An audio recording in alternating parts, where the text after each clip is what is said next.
There have been times when my wife almost left me. I can remember vividly being in arguments with her where I felt like she was this close to walking out the door. I had done something careless and irresponsible, not like bad or immoral, but it was a pattern of something I'd done before, something that I promised I would not do again, and there I was doing it again. That moment, the recognition of repetition, is one of the most devastating experiences a person can have. When you're staring into disappointed eyes from someone who expected more of you. And it hurts because it didn't just indict the behavior that I'd repeated, it indicted the story that I'd been telling myself about who I am and who I want to become. I thought I was getting better. I thought I was building, that the work that I was putting in on myself, on my character, on the life that I'm trying to construct was changing something fundamental in me. And then this pattern resurfaces again. And the question underneath it is no longer about the argument or the failure or the specific thing that I did wrong. It's more brutal than that. The question then becomes, are you changing or are you just getting older?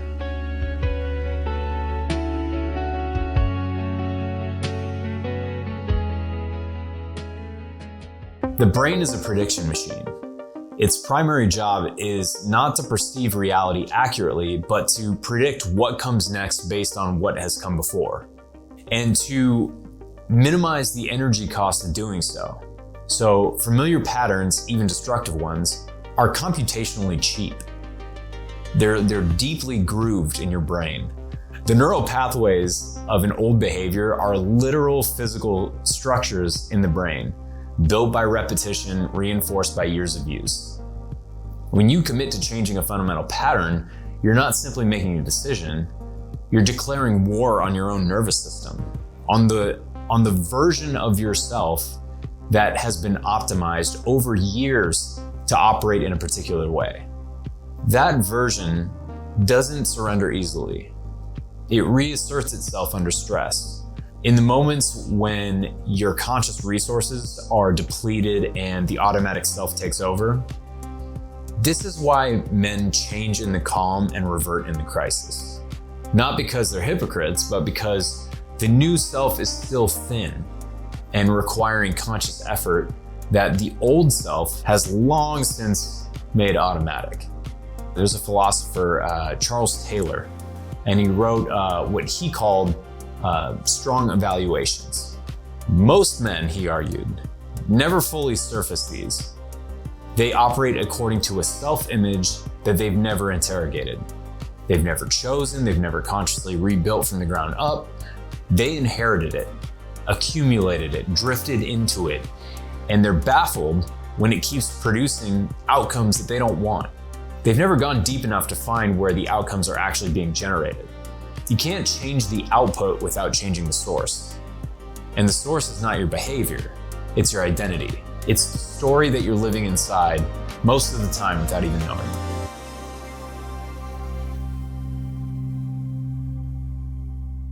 There's a line from the Desert Fathers, the early Christian monastics who went into the Egyptian wilderness in the 3rd and 4th centuries to strip their lives down of what was essential. One of the younger monks comes to an elder in distress. He's fallen into the same sin again. He has repented, resolved, prayed, and fallen again. So he asks the elder, "How many times must a man get up before God stops extending mercy?" And the elder's answer is not what you might expect from a man who's spent his life in total discipline. He doesn't give a number. He doesn't offer a threshold of grace. He says, "Get up." Every time, get up. But I want to push on that answer because I think it can be misread as permission for passivity, but it's not. The getting up is not the same as falling. The getting up must carry with it a genuine interrogation of why you fell. Not to generate guilt, but to generate information. What were the conditions? What was the state of mind?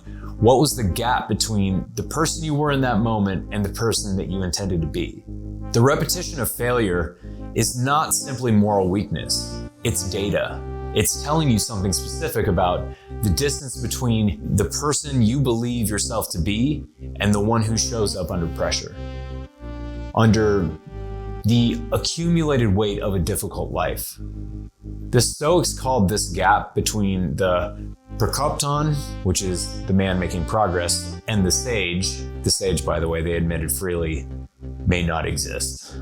But the Prokopton, the man genuinely engaged in the work of becoming the sage, is defined not by his absence of failure, but by the quality of his response to it.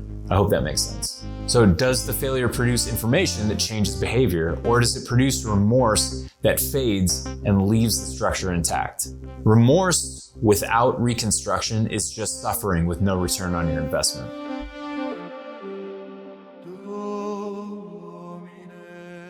There is a practice across nearly every wisdom tradition of keeping a short phrase, like a word, an image, or a sentence in a place of constant visibility.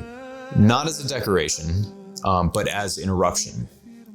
The Stoics called it prosoche, or a watchword. Marcus Aurelius kept his in the Meditations written and rewritten obsessively, not for publication, but for himself. Things like, waste no more time arguing about what a good man should be. Be one. He wrote that not as an inspiration, as an interruption of the drift towards the old, easier self. The Jewish tradition of mezuzah, the scripture placed on the doorpost and touched every time you enter and leave, is not merely symbolic, it's architectural. It builds a moment of interruption into the physical structure of a daily life, where you have to pause and be reminded and ask yourself a question. Who are you being right now? A lock screen is a mezuzah for a man who checks his phone 40 times a day. I mean, it's not even 40, it's way more than that. The phrase, "don't be the same," is what's on my phone. It works as an interruption, not because it's eloquent, but because it's honest. An interruption that costs you nothing changes nothing. But an interruption that makes you feel something, even something uncomfortable, has a chance of reaching the level where change actually happens. The point isn't to feel guilty every time I see it. The point is to remember, before I act, who are you trying to become right now? For me, "don't be the same" has at least 3 distinct charges, and I think all 3 are worth sitting with separately for a second. The first is the most personal. Don't be the same as you were in that moment. Don't repeat the specific failure. Don't return to the pattern. This is the most immediate meaning and the most urgent, but also, on its own, it's the most limited because it's reactive. It's defined by what to avoid rather than what to become. And a man who is only trying not to repeat the past is not yet a man who's building a future. The second meaning reaches further. Don't be the same as you were a year ago or 5 years ago. Don't allow the passage of time to be the only thing that changes about you. This is the meaning that indicts the kind of stagnation that disguises itself as stability. The man who stopped growing but calls it contentment, who's stopped being challenged but calls it peace, or who substituted routine for development and doesn't yet know the difference. There's a question worth asking every year or every season. In what specific ways am I different from who I was 12 months ago? Not what has happened to me, what have I built in myself? What capacity didn't exist before but is there now? And what weakness that was once structural and inherent has been reduced? If the answer is vague, or if you gesture toward general maturity or life experience, that's almost always evidence that the growth has been passive. It's been drift, not development. And the third meaning of "don't be the same" is the most expansive, I think, and the most philosophically serious. Don't be the same as everyone else. Don't be assembled by your environment or by your era, by the aggregate of what is easy and available and undemanding. Every generation produces a default man, someone who's shaped by whatever the ambient pressures of the time happen to be. In our era, the default man is distracted, reactive, sedated by comfort, defined by consumption, animated by grievance, and incapable of the kind of sustained, costly, unglamorous commitment that anything worth building actually requires. He's not evil, he's just unexamined. He's what happens when a man never asks himself the question seriously, is this who I intend to be? Or is this just who I became when I stopped paying attention?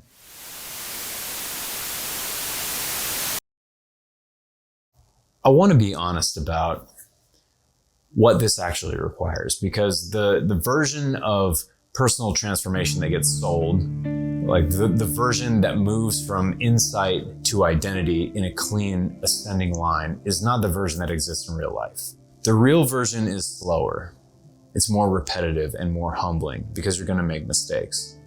It involves falling and failing at the same thing multiple times while genuinely trying not to.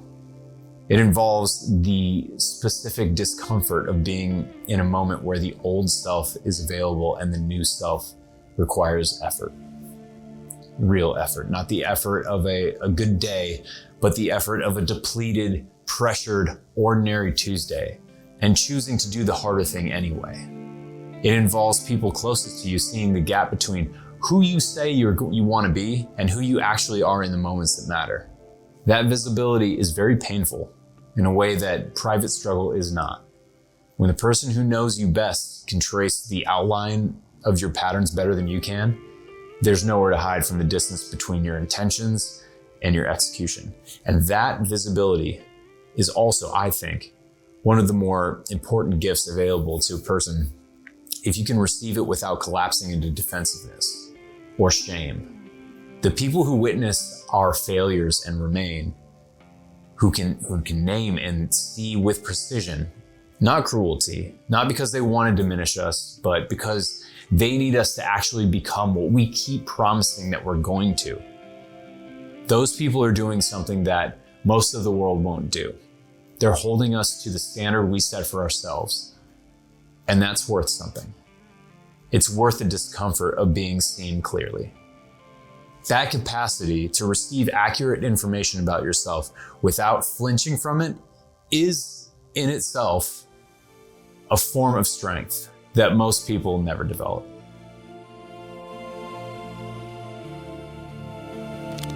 There's a phrase in Paul's letter to the Romans that I keep coming back to. And it says, "Do not conform to the pattern of this world, but be transformed by the renewing of the mind." The word translated as conform in the original Greek is to be pressed into a mold, to be shaped by external pressure into a form that was not chosen. That's what this lock screen is pointing at. Not a reminder to behave better. It's a reminder to me that the work is deeper than behavior.